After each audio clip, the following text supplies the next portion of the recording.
Ce jour-là, cette PME spécialisée en transport de marchandises s'apprête à vivre un incident majeur. Le chef de l'entrepôt ne parvient pas à ouvrir les bons de commande sur son ordinateur. Tous les fichiers sont cryptés. L'entreprise vient d'être victime d'un rançongiciel.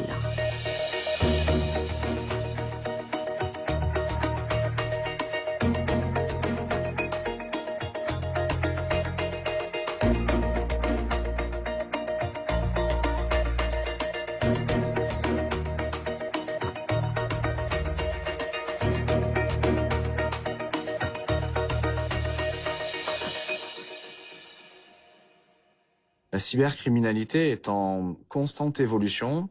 Elle a explosé ces derniers mois, ces dernières années. Aujourd'hui, c'est bien plus simple de hacker une entreprise et bien moins risqué que d'aller braquer une banque. En 2021 en France, une PME sur 5 a été victime de cyberattaques et la plupart ont dû faire face à la plus redoutable, le rançongiciel. Un rançongiciel, ou ransomware en anglais, c'est en fait un malware, un code malveillant, dont son but est de prendre en otage les fichiers ou les dossiers pour justement ensuite demander une rançon. Généralement, quand on est victime d'un rançongiciel, on ne va pas se rendre compte directement qu'il y a eu une intrusion sur notre système.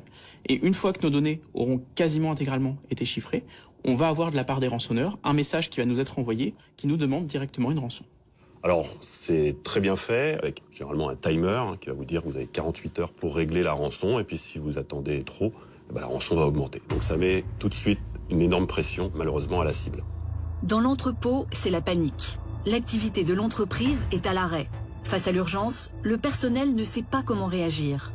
Quand on est victime d'un rançongiciel dans une entreprise, la première des choses, c'est de ne pas répondre à la demande de rançon, de prendre le recul et de se réunir avec la cellule qui va prendre des décisions dans l'entreprise pour comprendre ce qui est en train de se passer. Pour la partie un peu plus technique, un des bons réflexes à avoir, c'est de mettre les machines qui potentiellement ont été infectées en veille prolongée pour garder du coup les données qui sont dessus, mais malgré tout qu'elles soient inactives, et aussi de les déconnecter du réseau pour que d'autres machines puissent pas être infectées. Le point important, par contre, c'est de ne pas éteindre le poste de travail, puisque si vous éteignez le PC, vous alliez supprimer un certain nombre d'informations qui vont être nécessaires pour la suite des opérations.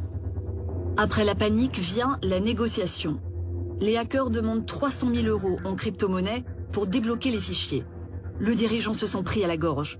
Doit-il ou non céder à ses attaquants pour sauver son entreprise?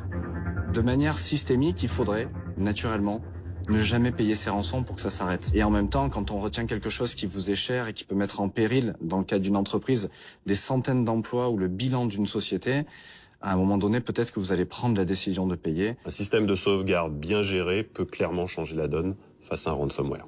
Si jamais nous on a des sauvegardes, en fait, on s'en fiche de la rançon. On n'est pas obligé de la payer du coup. On est en quelque sorte immunisé contre les ransomware si jamais on a un système de sauvegarde solide. Épaulé par les experts en cybersécurité, le dirigeant de la PME décide de ne pas payer la rançon. Mais avant de relancer son entreprise, il va falloir remonter à l'origine de l'attaque. Négocier n'est pas payer. La négociation permet de créer des opportunités techniques pour essayer de récupérer des données ou récupérer des informations. Et surtout, on va demander aux hackers de prouver qu'ils ont bien la capacité de réellement débloquer votre entreprise. Comme tout incident de cybersécurité, si on veut pouvoir faire jouer ses assurances, pouvoir déposer plainte, il va être nécessaire de pouvoir récupérer des preuves. Typiquement, une adresse IP. C'est évidemment tout ce qui est horodatage, savoir quand est-ce que ça s'est passé. Dans tous les cas, ça va être très généralement la police qui va mettre en place cette enquête et qui peut parfois être aidée d'experts en informatique légale.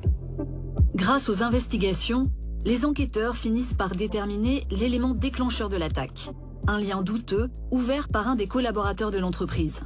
Un ransomware, pour arriver à rentrer dans un système d'information, il va soit jouer sur une erreur humaine, soit exploiter une vulnérabilité. Une vulnérabilité, c'est au niveau d'un système, une faille dans un code.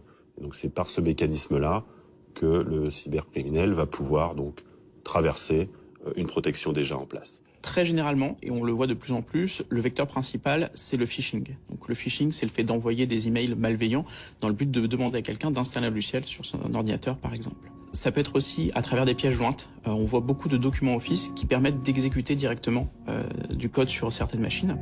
Une fois la menace contenue, le cyberattaquant est hors d'état de nuire. Les équipes informatiques peuvent réinitialiser le système pour relancer l'activité de l'entreprise. Le point le plus important, évidemment, c'est vous assurer que le virus n'est toujours pas présent, puisque par ses capacités de propagation, si vous oubliez un poste dans un coin ou une sauvegarde qui aura été contaminée, vous pouvez malheureusement avoir un redéclenchement de l'ensemble de cette propagation quelques jours après, et ça va coûter encore plus cher. Si possible, ce qu'on recommande quand même, c'est de réellement repartir de nouveaux disques durs et de réinstaller tous les logiciels depuis une source sûre. Mais réinitialiser le système ne suffit pas. La PME décide de miser sur des solutions innovantes pour renforcer sa sécurité informatique. Alors, l'EDR, pour Endpoint Detection and Response, est une nouvelle génération de solutions de sécurité. Dès qu'il va pouvoir détecter un comportement qui s'apparente à un ransomware, il va pouvoir à la fois remonter l'alerte, detection, mais également pouvoir répondre immédiatement, comme par exemple isoler le poste de travail du réseau. Après 2 mois d'immobilisation, le dirigeant de la PME a su tirer les leçons de cette attaque. Désormais, il anticipe. Alors, les gestes pour se prémunir de ces attaques, ça va être de donner du budget à votre directeur des services d'information pour avoir une structure, un système bien protégé. La deuxième chose, c'est de commencer à avoir un plan de gestion de crise. Ce qu'il faut se dire, c'est que statistiquement, du coup, on a des chances d'être attaqué. Et il ne faut pas se poser la question de si on va être attaqué. Il faut se poser la question de quand est-ce qu'on va être attaqué.